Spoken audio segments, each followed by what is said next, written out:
오늘은 설날입니다. 설날 예배 드리는 게 쉽지 않은 일인데 이렇게 또 와서 같이 예배할 수 있어서 너무나도 반갑습니다. 아마 설날 되면 여러분 많이 기대감이 있을 겁니다.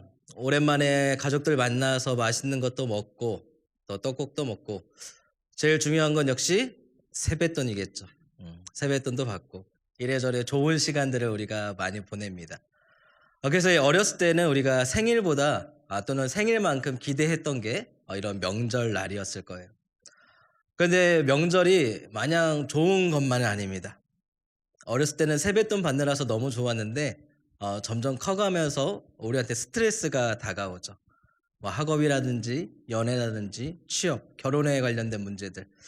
본의 아니게 우리한테 스트레스 주는 일들이 많이들 생겨납니다. 그래서 때로는 이 설날이 우리에게 곤욕이 되는 그런 안타까운 날이 되기도 하죠.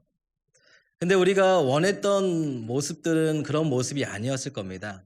설날이 되면 우리는 화기애애하고 정말 사랑이 넘치는 그런 가족의 모습을 꿈꿀 텐데 어느 순간 사람들이 말하고 있는 나의 모습을 보면서 지금의 내 모습 그리고 우리 친척들이 말하는 내 모습을 보면서 자괴감에 빠지기도 하고 또 비교하는 모습들을 보면서 또 상처를 많이 받기도 할 겁니다. 아마 여러분도 어린 시절에 이런 질문 많이 들어보셨을 거예요. 넌 커서 뭐가 될래? 넌 꿈이 뭐니? 아마 이 대다수 분들은 이 질문에 대해서 이렇게 대답을 했을 것 같아요. 선생님이요. 대통령이요. 대부분 우리가 직업에 대해서 이야기를 합니다. 왜냐하면 직업은 우리의 삶의 방식이자 자신을 대변하는 아주 중요한 요인이 되기 때문입니다.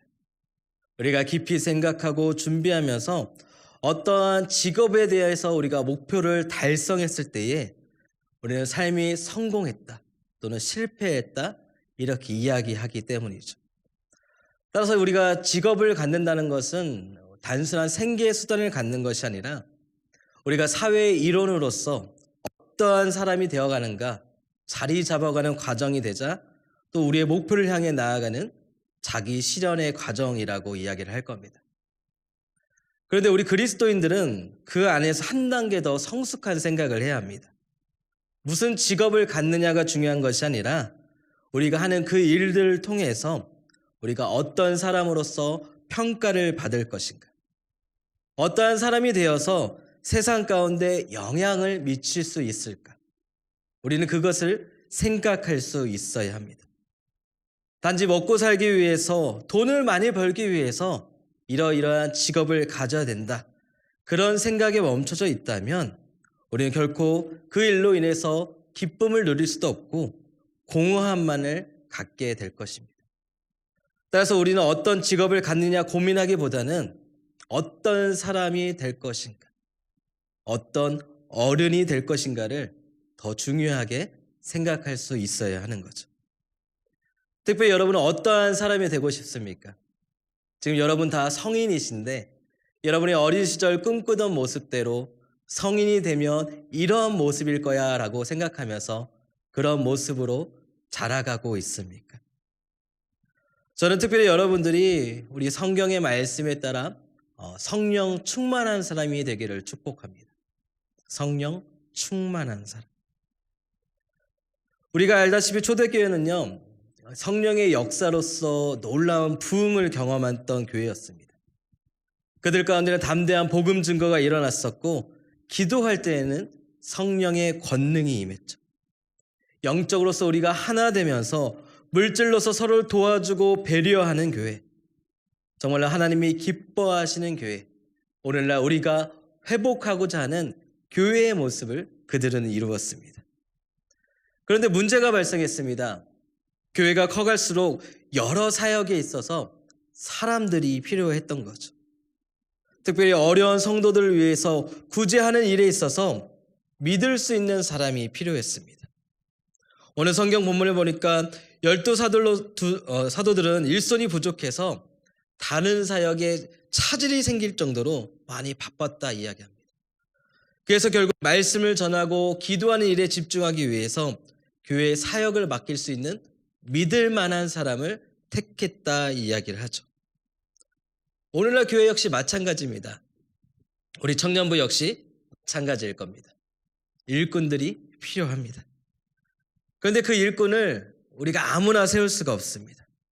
믿을 수 있는, 믿을 만한 사람을 우리가 세워야 하는 거죠.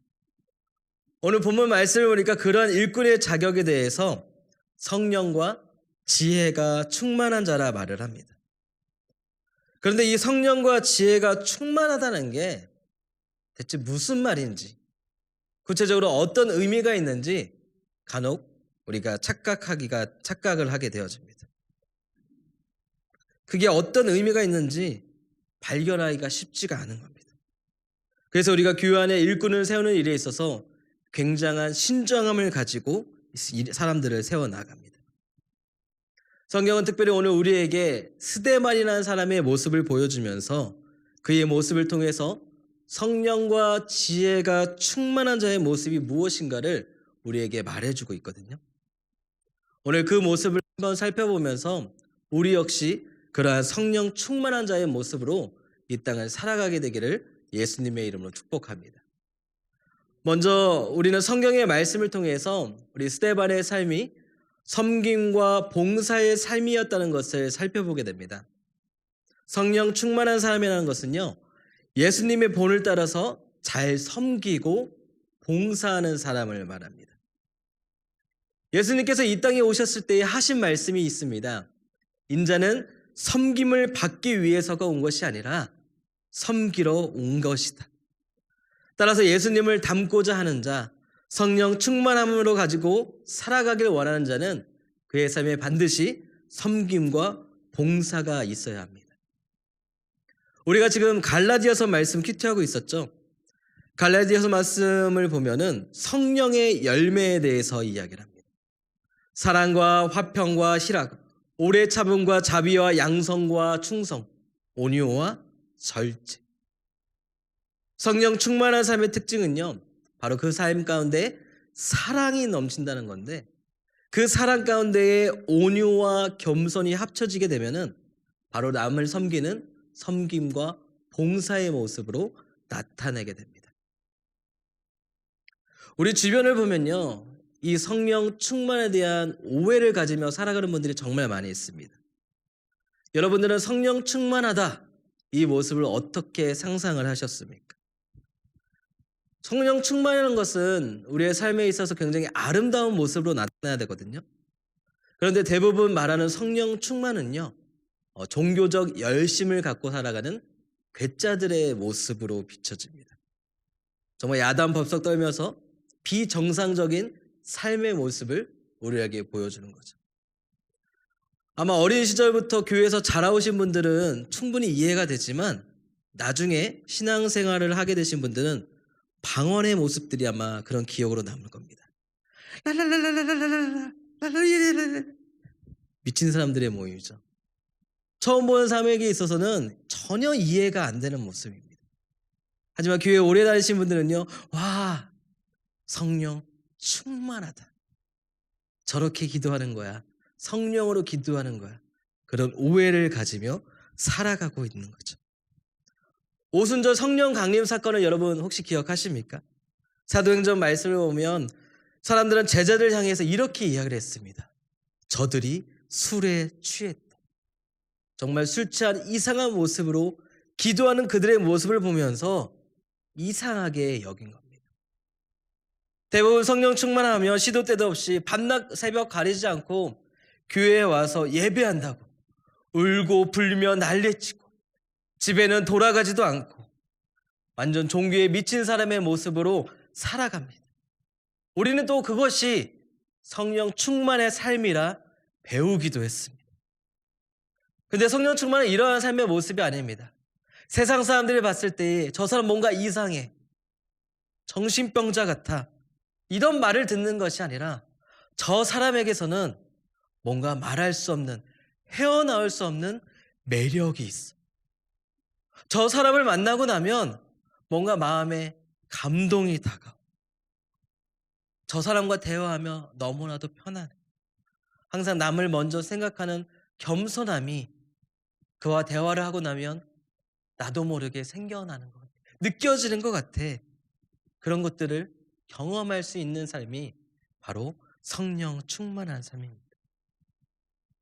제가 짧지만 목회 생활을 하면서 정말로 사람들이 성령 충만하다 말하는 사람들 몇몇 만나면서 대화를 해본 적이 있습니다. 그런데 문제는요, 그들 가운데서 은혜를 받은 적이 별로 없습니다. 말은 그렇게 성령을 체험했다. 내가 꿈을 꿨는데 하나님이 나타나서, 내가 기도하는데 주님이 말씀하신. 오늘 담임 목사님도 그런 말씀을 하셨죠. 그런데 그런 분들을 만나면요, 그 삶에는요 정상적인 모습이 하나도 없습니다.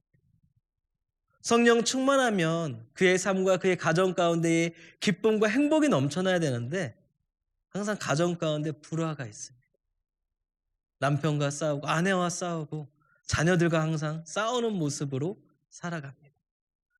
집에는 정말 안 들어가세요. 항상 기도실에 사십니다.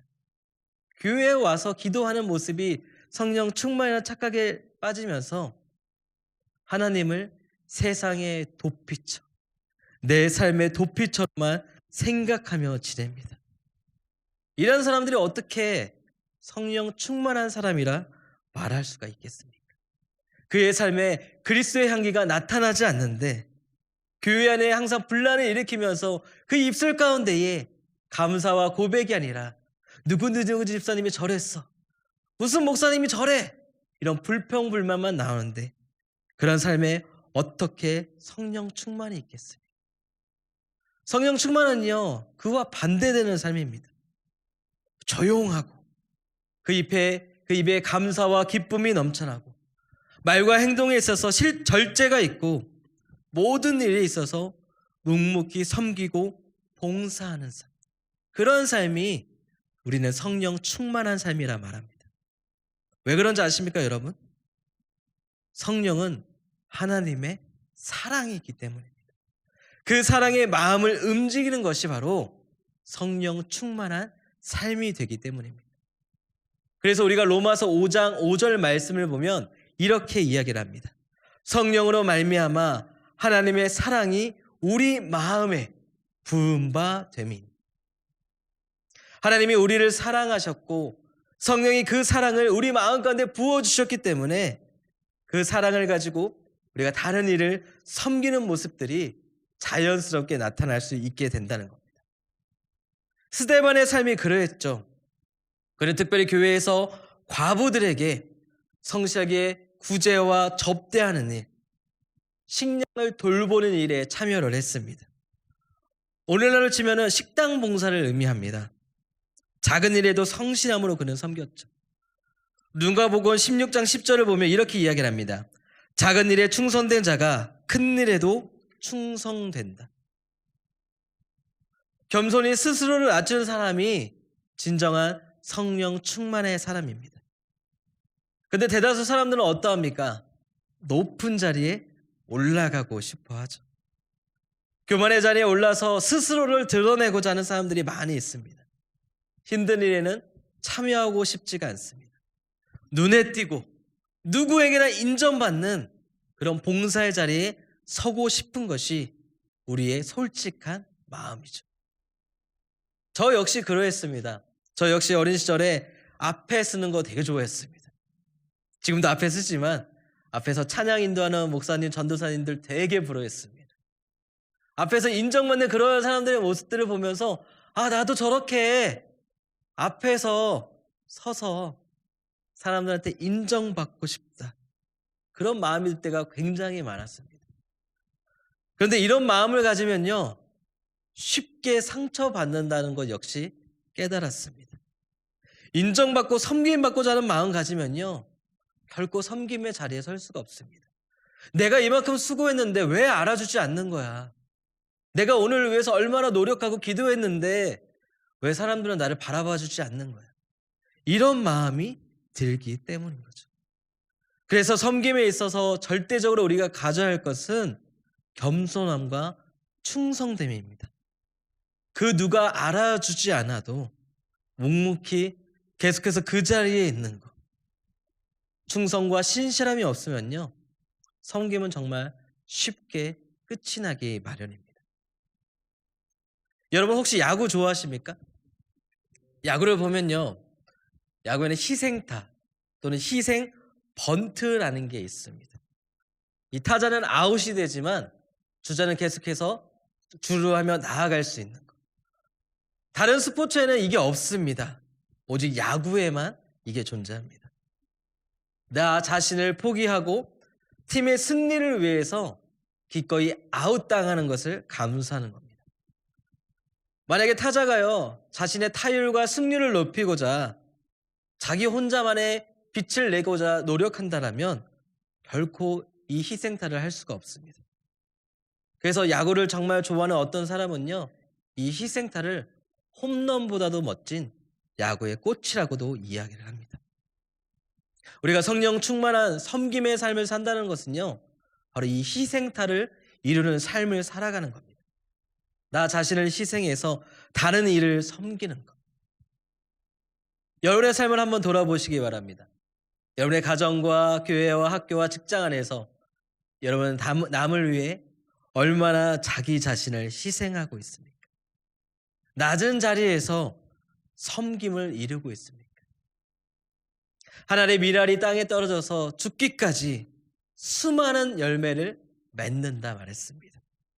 섬김과 봉사의 삶을 통해서 수많은 열매를 맺을 수 있는 저와 여러분이 되시기를 예수님의 이름으로 축복합니다. 우선 둘째로 우리 성령 충만한 사람은요, 예수님을 드러내는 사람입니다. 스데반은 평신도 사역자로서 성경에 대한 해박한 지식을 가지고 있었죠. 성령 충만한 사람은요, 하나님 말씀에 충만한 사람입니다. 하나님의 말씀 가운데 젖어 사는 사람인 거죠. 사도행전 6장 후반부 말씀을 보면요, 스데반이 공회 앞에 잡혀가는 모습이 나옵니다. 하나님의 말씀을 전했다는 이유로. 이 공회는 산헤드린 의회라고 이야기하는데 약 72명의 의원들로 구성되어져 있습니다. 당시 이 의회는요, 종교와 정치를 이제 손에 뒤흔들면서 사람들을 재판하는 그런 기관이었죠. 그들 앞에 섰던 스데반이요, 사람들 앞에 이스라엘의 역사에 대해서 이야기를 하면서 예수 그리스도가 누구신지를 담대히 증거합니다. 구약 성경이 말한 예언한 그 메시아가 바로 사람들의 십자가에 못 박은 예수님이었다. 그는 하나님의 아들이고 그리스도가 되신다. 그렇게 담대히 성경의 말씀을 증거합니다. 그런데 그 72명, 당시 정치와 종교를 흔들던 그 사람들 가운데서 그 누구도 그의 말에 반박을 하지 못합니다. 성경을 기본으로 하여서 담대히 하나님의 말씀을 증거하고 있는 이 스데반의 말 가운데에 단 한치의 빈틈도 오차도 발견할 수 없었기 때문이죠. 하나님의 말씀에 이렇듯 예수님을 드러내는 겁니다. 성령 충만한 사람은요, 그 입술의 말을 통해서 예수님을 나타내는 사람입니다. 세상적인 이야기들만 가득해서 나를 자랑하는 사람, 그리고 항상 예수님에 대해 말하는 사람들을 보면은 그 말 가운데 분명히 차이가 있는 것을 우리는 살펴보게 되죠. 이 땅에 오신 성령님은 결코 나를 드러내기 위해 오신 것이 아니었습니다. 성령이 하시는 일은 예수님을 영화롭게 하는 일이었죠. 그래서 성령 충만한 사람은 늘 예수님을 자랑하고 예수님을 증거합니다. 그런데 그 말씀이 그냥 허무맹랑한 말이 아니라 성경 말씀에 충실한 그 예수님을 증거하는 거죠. 그래서 우리는 하나님의 말씀이 성경을 자주 묵상해야 합니다. 매일매일 큐티를 하는 이유가 바로 그러한 이유 때문이죠. 그 말씀이 예수님을 증거하고 있기 때문에 장차 오실, 그리고 이미 오신 그 예수님에 대해서 풀어 가르쳐주고 계신 게 바로 성령님이자 하나님의 말씀이 성경책이기 때문에 우리는 그 말씀을 통해서 우리의 말과 행실을 통해 예수님을 나타내며 살아갈 수 있어야 하는 겁니다. 여러분, 예수님을 영접하신 지는 얼마나 되셨습니까? 여러분이 이 교회에 나오신 지 얼마나 되셨습니까? 그 기간 동안 여러분들 예수님에 대해 많이 들어왔고 성경을 많이 배워왔을 겁니다. 그런데 여러분이 정말 아는 만큼 예수님을 전하고 있는지 한번 질문해 보시길 바랍니다. 만약에 여러분들이 예수님을 믿는다 말하면서 안다 말하면서도 여러분의 주변 가운데에 여전히 예수님을 증거하지 않고 있다면 그것은 거짓말하고 있는 겁니다. 예수님을 아는 것이 아닙니다. 아직도 예수님을 만나지 못한 상황 가운데 있는 겁니다. 여러분의 말과 행동을 통해 예수님을 증거하고 있는지 한번 자문해 보시기 바랍니다. 옛날 한국교회가 성령운동이 한창이던 시절들이 있었습니다. 그러나 그 안에 예수는 없었다 많은 사람들이 평가를 합니다. 겉으로는 굉장히 성장한 것처럼 부흥을 이루었지만 많은 기사와 이적들을 경험했지만 실제로 남아 있는 것이 별로 없다라 평가를 합니다. 정말 많은 사람들이 벌떼같이 모여서 크게 찬양하고 소리질러 기도하면서 성령의 역사와 능력이 임하였다 말하지만 실제적으로는 크게 소리 지르니까 크게 노래 부르니까 답답했던 그 마음 가운데에 왠지 후련하고 시원한 마음이 가득했기 때문에 우리가 그것을 성령 충만하였다라고 오해했대라. 그렇게 말하는 사람들이 많이 있습니다. 왜 그렇게 평가하는지 아십니까, 여러분? 바로 삶에 변화가 없기 때문에. 그 순간에는 눈물을 흘리면서 기도했기 때문에, 그 순간에는 점프하면서 막 뛰면서 찬양했기 때문에 정말 속이 후련하였지만 정작 집에만 돌아가면, 정말 가정에만 돌아가면, 직장에만 돌아가면 삶에는 아무런 변화가 일어나고 있지 않기 때문에 그것이 거짓됐다 말하는 것입니다. 그러다 보니까 어떠합니까? 더 큰 기도와 부흥에 목말라 하기 시작합니다. 예수를 전하는 실제적인 성령 충만의 삶보다는 자기 만족에 빠진 그런 모습으로 살아가는 것입니다. 겉으로는 크게 성장한 것 같지만 오늘날 많은 문제에 휩싸이고 만 것이 바로 오늘날 교회의 현실이라 이야기를 하죠. 정말 우리가 성령 충만하게 원한다면 우리는 정말로 많은 훈련을 받고 또 그 훈련 받은 대로 행하며 살아갈 수 있어야 합니다. 기도한 대로, 말씀을 들은 대로 우리의 삶의 변화를 일으켜서 예수님을 드러낼 수 있어야 하는 겁니다.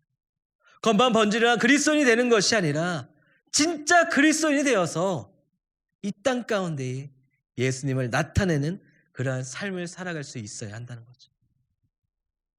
인도의 성자의 마하트마 간디가 이런 말을 했습니다. 내 삶이 곧 나의 메시지다. 한 언론 인터뷰가 힌두교인들에게, 인도인들에게 한마디 해달라고 요청한 그에게 그가 그렇게 대답을 했다는 거죠. 지금까지 살아온 내가 걸어온 모든 길이 바로 나의 메시지라고. 또 어떤 기독교인을 만나서 이런 이야기를 했다고도 합니다. 저는 그리스도를 존경합니다. 그러나 기독교인들의 입술에는 그리스도가 있는데 그들의 삶 가운데는 그리스도가 없습니다. 지금 우리의 삶에는 그리스도가 있습니까? 다시 한번 여러분의 삶 가운데 질문해 보시기 바랍니다. 내 삶 가운데는 그리스도가 살아있는가? 내 삶을 통해서 사람들이 그리스도를 바라보고 있는가? 내 삶을 통해서 사람들이 그리스도를 인정하고 있는가? 바라기는 이 질문에 아멘으로 화답하게 되는 저와 여러분 되기를 축복합니다.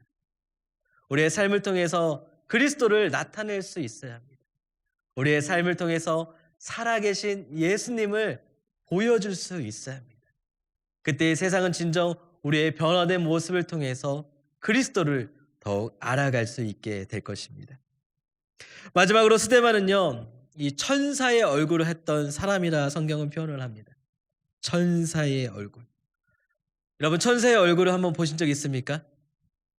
옆에 사람 얼굴 한번 보십시오. 그 얼굴이 바로 천사의 얼굴이 되어야 합니다. 실제적으로 천사의 얼굴을 본 사람은 없죠. 그런데 사도행전 6장 15절 말씀을 보니까 이렇게 이야기합니다. 공회 중에 앉은 사람들이 다 스데반을 주목하여 보니 그 얼굴이 천사의 얼굴과 같더라. 아마 스데반은 직감적으로 자신의 마지막을 생각을 했었을 겁니다. 그 공의 앞에 잡혀가고 나고 사람들 앞에 담대히 복음을 증거했을 때에 이제는 내 삶이 끝이 나겠구나. 아마 그런 생각을 했을 겁니다. 그래서 순교할 각오를 다지고 더욱 담대하게 하나님 말씀을 증거했는지도 모릅니다. 그런데 그때에 놀라운 역사가 일어난 거죠. 사람들이 그의 얼굴을 통해서 빛을 보기 시작을 한 겁니다.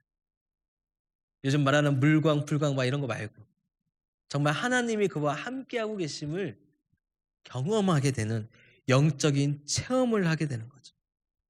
천사를 본 적은 정말 없었지만 천사를 보게 된다면 저런 모습일 거야. 저런 모습에 빛이 날 거야. 아마 사람들은 그렇게 생각을 했을 겁니다. 우리의 얼굴은요, 우리의 속사람을 보여주는 거울이라고 이야기를 합니다. 우리의 얼굴을 통해서 우리의 마음과 생각이 드러나게 되는 거죠. 누군가를 미워하고 그 마음에 시기와 질투가 가득하면요, 매일 인상 쓰는 그런 얼굴로 나타나기 마련입니다. 하지만 그 안에 사랑이 가득하면요, 그 안에 기쁨이 가득하면 항상 미소가 절로 띄어지게 되는 것이죠. 성령 충만하면요, 그 표정이 얼굴에 나타나기 마련입니다.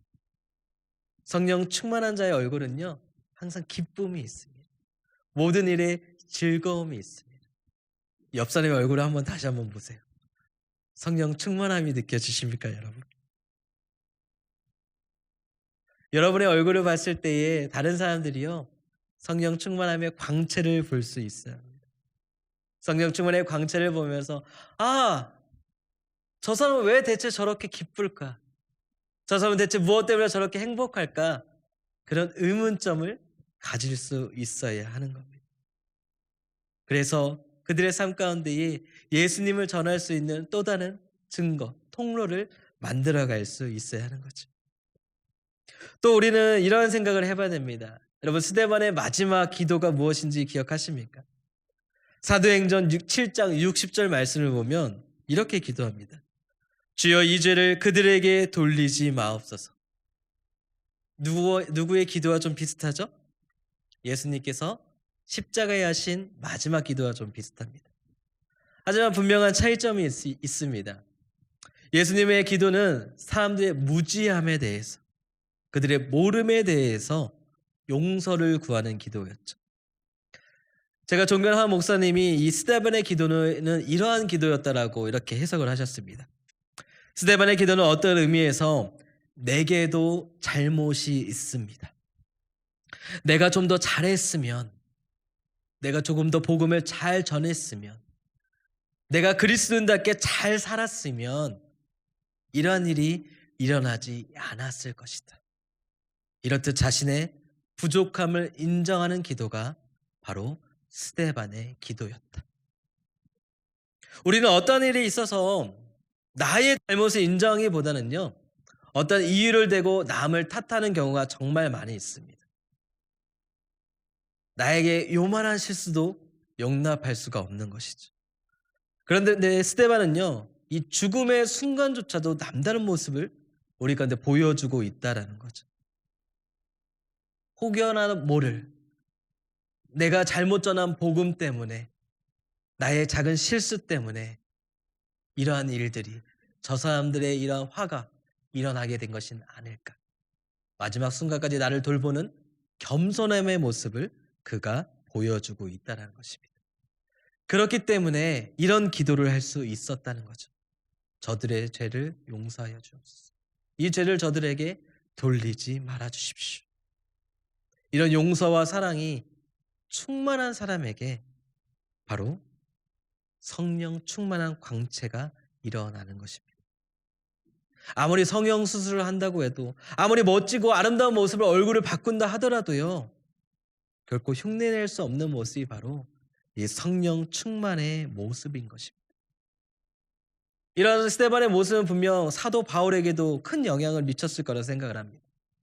예수 그리스도의 복음을 담대히 전하고 담대히 죽음을 택했던 그 스데반의 마지막 모습을 목격했던 이 사도 바울, 그의 내리 속에는 엄청난 충격으로 남았을 겁니다.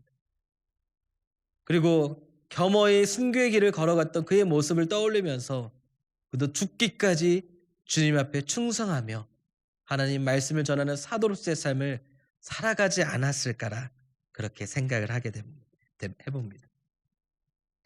오늘 말씀을 좀 마무리 좀 해보도록 하겠습니다. 많은 이들이 성령 충만에 대한 오해를 가지고 살아간다 말씀을 드렸습니다. 일어나는 은사와 능력을 드러내는 것이 아니라 성령 지식을 뽐내는 것이 아니라 또는 속사람의 변화가 없는 행위만을 생각하는 것이 성령 충만의 모습이 아니라 말씀드렸습니다. 오늘 우리 가운데 보여줬던 스데반의 모습 전혀 그런 모습이 아니었죠. 조용하고 묵묵하게 섬기는 신앙인의 모습으로서 우리 가운데 다가오고 있습니다. 겸손과 충성으로 섬기고 봉사하는 그런 모습입니다. 말씀을 깊이 알고 그 가운데서 예수님을 증거하는 삶. 여러분 성령 충만한 사람이 되기를 원하십니까? 성령 충만한 사람이 되고 싶습니까? 그렇다면 오늘의 말씀을 가슴에 새겨보시길 바랍니다. 그리고 스데반의 모습을 기억하시길 바랍니다. 그가 이 땅 가운데서 어떠한 모습으로 살았는지 그의 모습을 쫓아서 나도 그와 같이 성령 충만한 모습으로 사람을 섬기고 하나님을 섬기고 또 하나님을 증거하는 삶을 살겠노라 다짐하고 또 고백할 수 있는 저와 여러분 되기를 예수님의 이름으로 축복합니다.